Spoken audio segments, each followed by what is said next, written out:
Hey, what's up, man? It's Immortal Technique. Here with Mikey T, the movie star. We are live on Report Card Radio, motherfucker. You already know.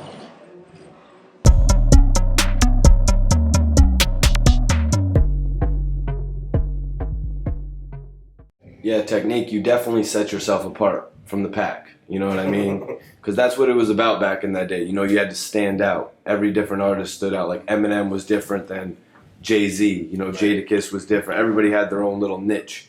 So, as you like started to progress in your career, and you made it onto the Source, the Unsigned Hype. When you started to get like record label situations, did anybody try to change you? I wouldn't say it changed me, but they wanted me to sign as an artist and not as a business. And the person I learned the business from, Jonathan Stewart, who's the co-owner of Viper Records with me, I learned a lot from him.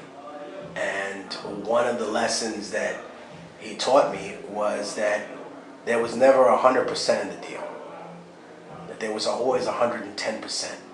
And they just weren't telling you about that extra 10%.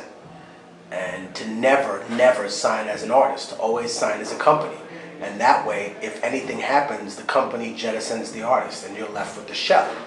That's the nuclear option. But nobody wanted it. Everybody wanted to lock me down as an artist. And there were some people that were super hard to say no to, you know? Like Atlantic Records came to me. Craig Kallman called up. There was a lot of interest from Sony, even though I hated those people because I went to them as like a super amateur, like with Volume 1, and I was like, yo, I got all these ideas, like I'm a great guy, and they were like, well, we just want more commercial music, like that's really it. Like, can you rap in Spanish about partying? And I literally, when I say on Volume 2 that I took a piss in their elevator, I mean that there was a tinkle.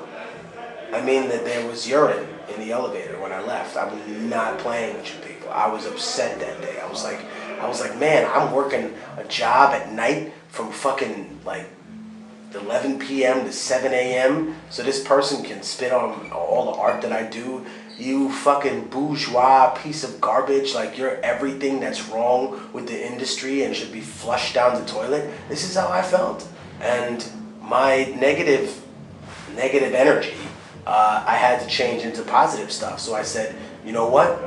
Instead of berating these people for not seeing the talent that I have, why don't I build myself up? And as a kid, and I just want to say this to all the younger people, I used to say to myself, if I don't have a record deal by the time I'm 21, I'm never going to do this. I'll go do something else. Kids, I'm 41, and I've never had a record deal in my fucking life. I've had 7 distributors. Why? Because if one acts wrong, I go to another one. One acts fucked up, I go to another one. They outlive their usefulness, or they don't want to change the policy even though they change it for other people, and they don't want to give me favored nations clause. Please look that up. I'll go to someone else.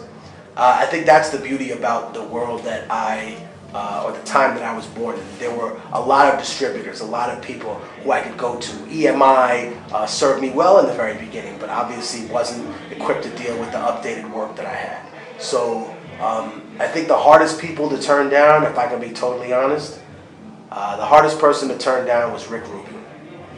But then again, like I said, I explained to them at dinner, like, listen, dude, I would love to work with you guys. Like, I really fuck with y'all, but I need to be signed as a company, and that's where they drew the line. They liked everything: creative control, freedom to do whatever the fuck you want. Yeah. But I can't be signed. I have to be owned. And that means that all my masters are owned. You know? Come on, Mikey. You can't own my masters, right? You can't own my publishing. Like, maybe sometimes I say to myself, I may not be a superstar, but I own every part of who I am. I own everything of who I am. And nobody can make me say anything or make me not say something. And I consider that the ultimate freedom. And I have the masters, the publishing, and the sync license, which is the triple threat, which means I don't even have to call you anymore. Other people call you.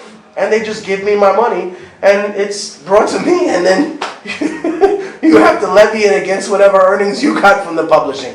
I don't make those calls anymore.